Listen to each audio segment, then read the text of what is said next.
নমস্কার বন্ধুরা, mixed fusion সোমার পাকশালায় আপনাদের সবাইকে স্বাগত। আজকে আমি বরবটি আলুর এই রেসিপিটি আপনাদের সাথে শেয়ার করব। এটি রুটি, ভাত, পরোটা সব কিছুর সাথে কিন্তু খাওয়া যাবে। তো চলুন, বরবটি আলু বানানোর জন্য প্রথমে আলুগুলোকে ডুমো ডুমো করে কেটে নিয়েছি। একটু আমি বড় বড় করে কেটেছি, আপনারা চাইলে আর একটু ছোটও করতে পারেন। দিয়ে পরিষ্কার করে ধুয়ে নিয়েছি। এদিকে বরবটিটাও এরকমভাবে ছোটো ছোটো টুকরো করে কেটে ধুয়ে নিয়েছি। এবার কড়াইয়ের মধ্যে দিয়ে দিচ্ছি সর্ষের তেল। সর্ষের তেলটা গরম হয়ে যাওয়ার পর প্রথমে আলুগুলো দিয়ে দেবো। যেহেতু আলুটা একটু বড় কেটেছি, সেই জন্য কিন্তু আলুটা প্রথমে ভেজে নেব ঢাকা চাপা দিয়ে। তো এর জন্য প্রথমে আমি আলুটা দেওয়ার পর হলুদ আর লবণ দিয়ে দেবো। লবণ দিয়ে ঢাকা দিয়ে দেব।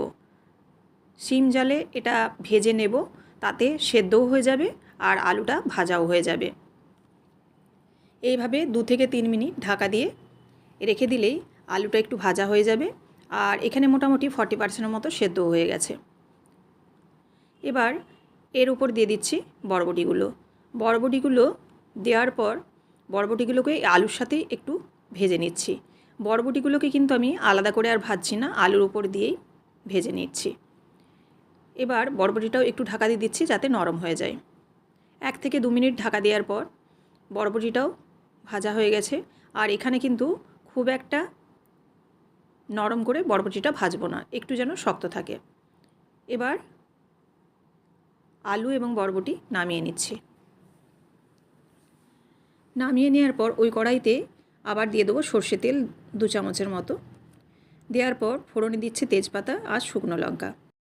এবার দিচ্ছি 5 ফোড়ন। 5 ফোড়নটা দিলে একটা ভালো ফ্লেভার আসবে। তো আপনারা যারা 5 ফোড়ন ব্যবহার করতে চান না, তারা গোটা জিরেও ব্যবহার করতে পারেন। এবার কুচনো পেঁয়াজ এখানে আমি বড় সাইজের একটা দিয়ে দিলাম। দিয়ে নাড়াচাড়া করে পেঁয়াজটাকে হালকা করে ভেজে নেব। পেঁয়াজটা যখন এরকম নরম হয়ে যাবে তখন এর মধ্যে হলুদ গুঁড়ো আর কাশ্মীরি লঙ্কার গুঁড়ো আমি এর মধ্যে দিয়ে দিচ্ছি।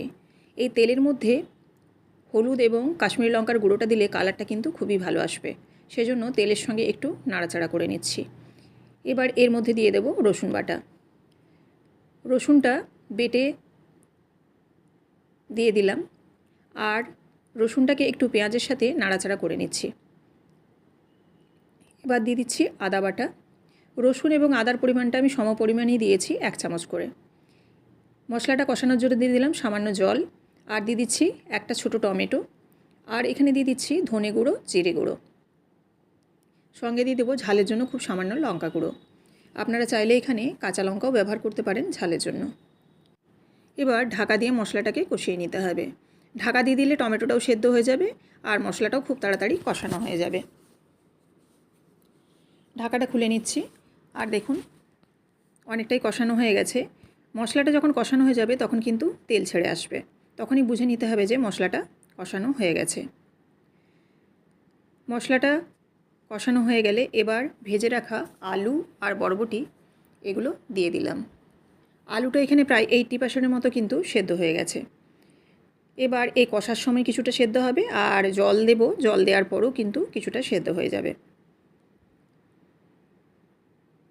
এবার আলু এবং বরবটিটাকে ভালোভাবে কষিয়ে নেওয়ার পর আরও একটু ঢাকা দিয়ে দিচ্ছি। আর এই কষানোটা কিন্তু খুব সিম জালে এবং ধীরে ধীরে করতে হবে। দিয়ে দিলাম খুব সামান্য গরম মশলা। আপনারা চাইলে গরম মশলার পরিমাণটা বাড়াতে পারেন। আর দিয়ে দিলাম সামান্য চিনি আর পরিমাণ মতো লবণ। যেহেতু সবজির তরকারি সেজন্য কিন্তু এখানে একটু চিনি ব্যবহার করেছি। আর যারা চিনি একদম খাবেন না তারা কিন্তু স্কিপ করে যাবেন। এবার নাড়াচাড়া করে ভালোভাবে মিশিয়ে নিলাম। আর এখানে বরবটি আলুটা কিন্তু ভালোভাবে কষানো হয়ে গেছে। এবার এর মধ্যে দিয়ে দেব জল। এখানে চাইলে আপনারা গরম জলও ব্যবহার করতে পারেন। এখানে আমি নর্মাল যে জল, সেই নর্মাল জলই ব্যবহার করেছি। আর নাড়াচাড়া করে এবার একটু ঢেকে দেব, ফুটে যাওয়ার জন্য অপেক্ষা করব।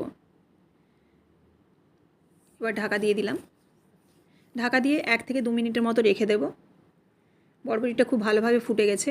এবার গ্রেভিটা একটু ঘন হয়ে যাওয়ার জন্য অপেক্ষা করব।